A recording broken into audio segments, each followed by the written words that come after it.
조합제TV 시청자 여러분 안녕하십니까. 2022년 11월 15일 오후 2시 35분입니다.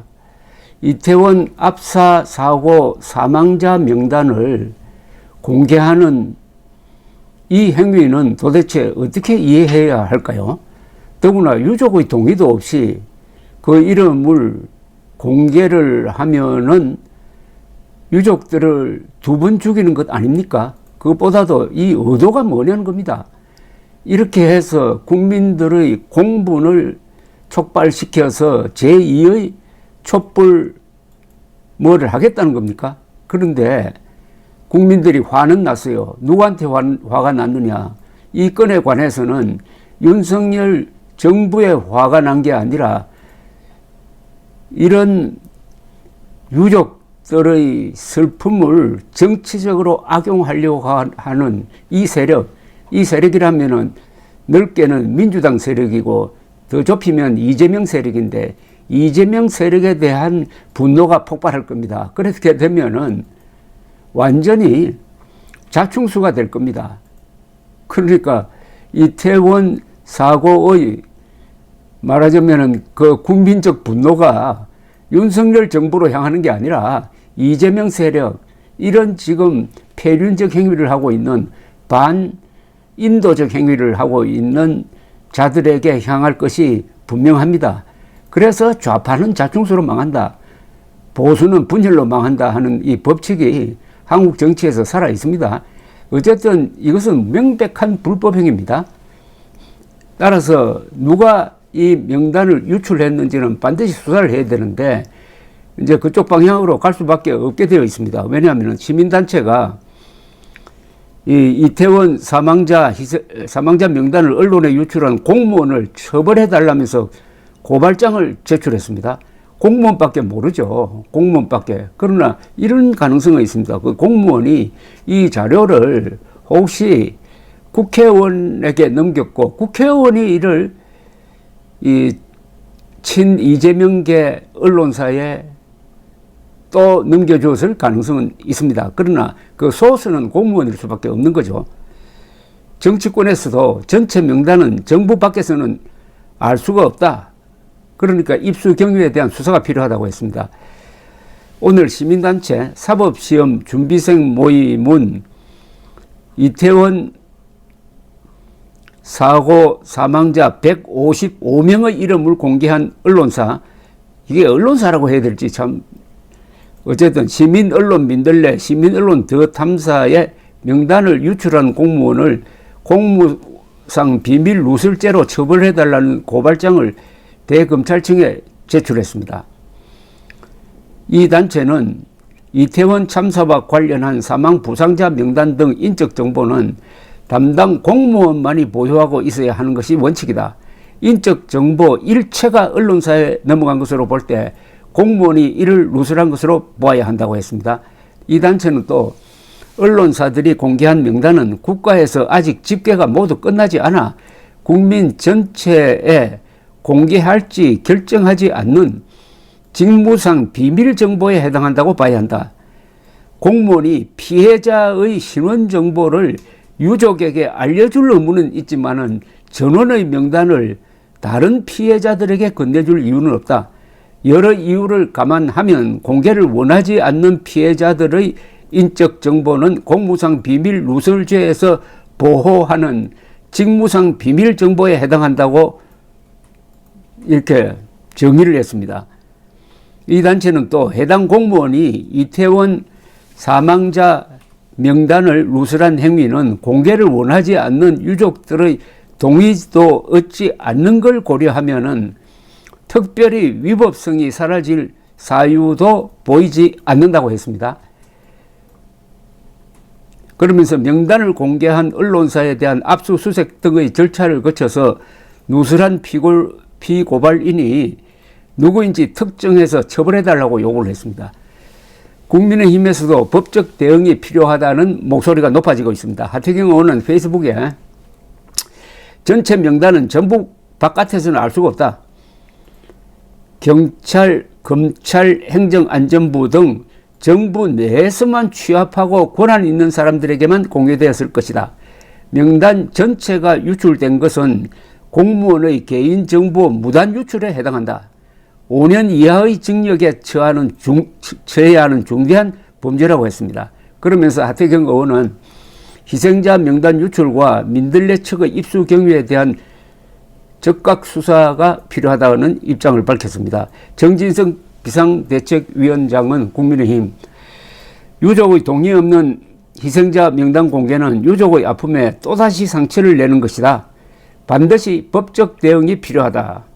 저도 동의 없이 정교조 명단을 공개했다가 억대의 벌금을 물었다고 했습니다.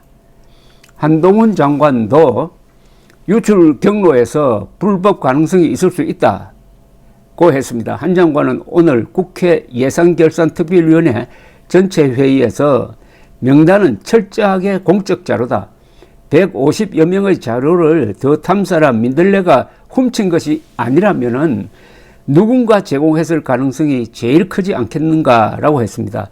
이어서 그 과정에서 공적 자료가 유출된 과정에 대한 어떤 법적 문제가 충분히 있을 수 있다고 본다.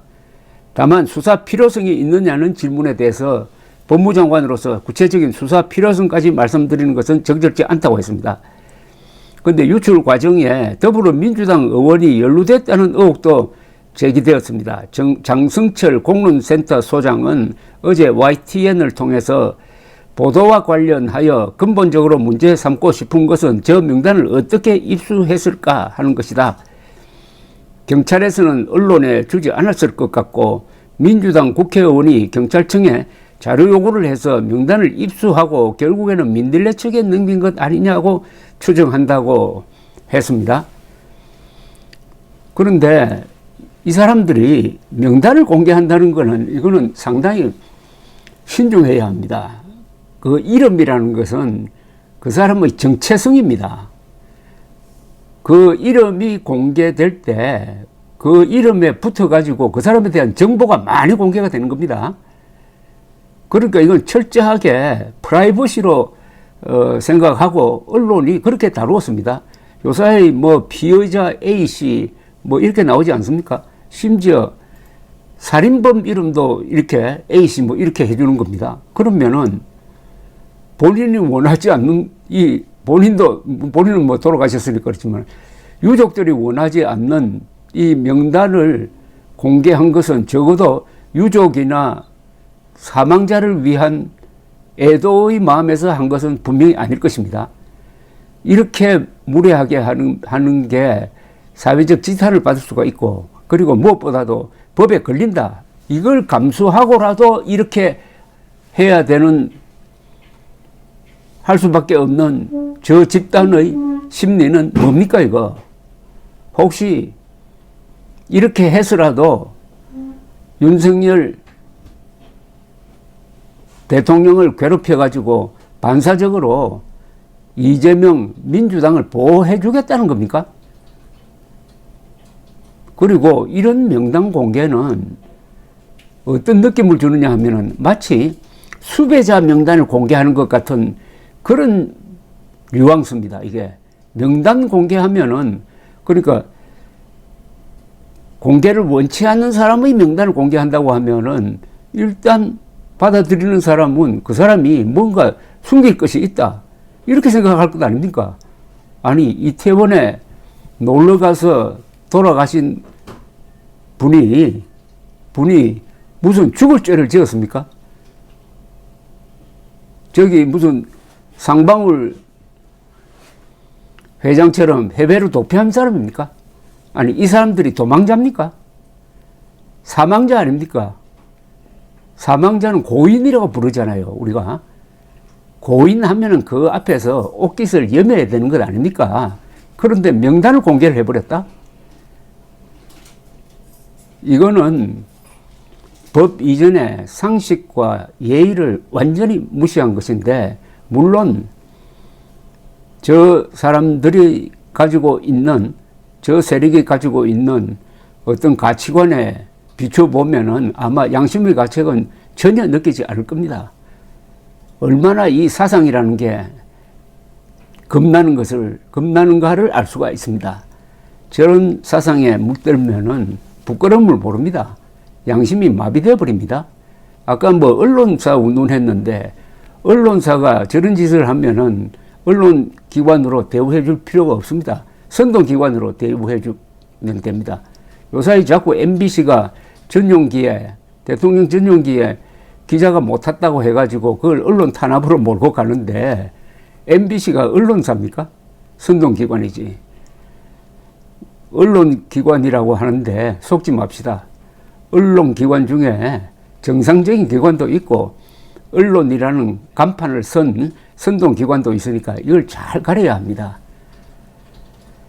이것은 저도 이게 보도와 관련해 가지고 수사가 들어가는 것은 별로 저는 찬성하는 사람이 아닙니다만은 이번 이 사건은 수사가 필요하다는 생각을 지울 수가 없습니다. 유족들의 고통을 우리 정부가 헤아려서 거기에 대한 대책을 강구해야 될 공무상의 의무가 있다고 한다면은 이번 이 명단 유출에는 누가 관계가 되었는지 밝혀야 하고 그것은 유족들의 알 권리에 속할 것입니다. 감사합니다.